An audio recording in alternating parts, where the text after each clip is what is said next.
पराभव झाल्यानंतर ही जागा आता परत पोटनिवडणूक लागलेली आहे। ठीक आहे राजू, काही क्षणांसाठी तुम्हाला थांबवते। ज्यांना काँग्रेसकडून उमेदवारी जाहीर झाली आहे ते आकाश मोरे आपल्या सोबत आहेत। आकाशजी, सुरुवातीला अभिनंदन तुमचं, कारण येत्या पोटनिवडणुकीच्या रिंगणामध्ये तुम्ही उतरणार आहात। काय नेमकं वाटतंय, पहिली प्रतिक्रिया काय आहे? Thank you very much madam. काय हा आमचा संघर्ष आहे आणि आम्ही लोकशाही टिकवण्यासाठी हा सगळा उमेदवारी असेल किंवा आम्ही त्या पद्धतीने आम्ही लढत आहोत। आमचा मूळ शत्रू हा भाजप आहे, त्यांची विचारसरणी आहे आणि त्यांच्या बाजूला जे काही लोक जातील त्यांच्या विरोधात आम्ही लढत राहणार आहोत। काय नेमकी तुमची धोरणं असतील किंवा कोणते विषय घेऊन यंदाच्या या पोटनिवडणुकीमध्ये तुम्ही उतरणार आहात? बरेचसे मुद्दे आहेत मॅडम। जसं आता हा प्रखर मुद्दा आहे की जो काय आमच्या इथं अपघात झाला, आदरणीय डेप्युटी सीएम आदरणीय आमच्या अजित पवारांचा, यांच्याविषयी जो काय इन्व्हेस्टिगेशन करायचं होतं त्या पद्धतीने झालं नाही। आणि मला असं वाटतं की त्यांच्या घरातील लोक सुद्धा जरा थोडंसं कुठं प्रेशरमध्ये असतील सत्ताधारी पक्षाच्या माध्यमातून वगैरे, तर त्यामुळे या सगळ्या गोष्टीला वाचा फोडण्यासाठी आम्ही ह्या रिंगणात उतरलेलो आहे। आणि मी तर आता आपल्या मीडियाच्या चॅनलला जाहीर करतो की जर का महाराष्ट्रात अजित पवारांची FIR घेत असतील तर आम्ही इथेच थांबायला तयार आहोत। तर अशा पद्धतीचा आमचा विचार आहे आणि आम्ही न्यायिक भूमिकेसाठी लढत आहोत।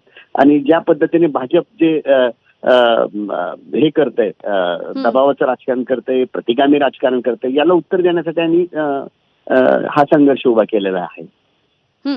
आकाशजी, कालच खरं तर तुम्ही एबीपी माझाशी बोलला होतात आणि तेव्हा तुम्ही म्हणाला होतात की ही जी निवडणूक लढवण्याचा निर्णय तुम्ही घेतलाय तो खरं तर अजितदादांसाठी, त्यांच्या बाजूने उभं राहण्यासाठी किंवा त्या सगळ्या गोष्टीला न्याय मिळावा म्हणून तुम्ही ही निवडणूक लढवणार आहात।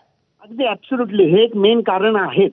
कारण का ज्यास महाराष्ट्रातला एक प्रमुख कर्तबगार माणूस जातो आणि कुणीच अकाउंटेबिलिटी फिक्स करत नाही, आपले नाही म्हटलं तरी महाराष्ट्राची जबाबदारी प्रमुख म्हणून आपले फडणवीस साहेबांची आहे। त्यांनी कोणावर तरी अकाउंटेबिलिटी फिक्स केली पाहिजे। हा मोठा म्हणजे हा लॉस त्यांचा नाहीये किंवा राष्ट्रवादी पार्टीचा नाही किंवा त्यांच्या कुटुंबाचा नाहीये, हा लॉस पूर्ण महाराष्ट्राच्या बहुजन समाजाचा आहे। हा लॉस संपूर्ण पुणे बारामती तालुक्यातले सर्वजण जे अजित पवारांना प्रेम करणारे लोक आहेत त्यांचा आहे। तर याला कुठेतरी काहीतरी आपण न्याय देणार आहोत का, हा एक तसं आहे। तर त्याच पद्धतीने ज्या पद्धतीने आता सध्या आकाशजी, आता बोलता बोलता तुम्ही एक उल्लेख केला, तो म्हणजे अजितदादांचा जो अपघाती मृत्यू झाला या संदर्भात जर FIR घेण्यात आला तर तुम्ही इथेच थांबाल असं तुम्ही म्हणताय। म्हणजे काय होईल जर FIR दाखल झाला तर तुम्ही निवडणुकीतून माघार घ्याल? हो, अगदी अगदी अगदी आम्ही हे क्लिअर आहे।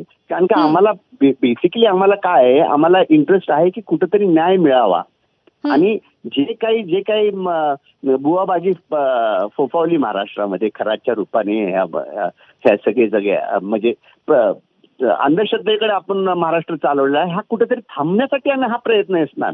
ठीक आहे। ओके आकाशजी, धन्यवाद, तुम्ही सविस्तरपणे तुमची प्रतिक्रिया दिलीत यासाठी।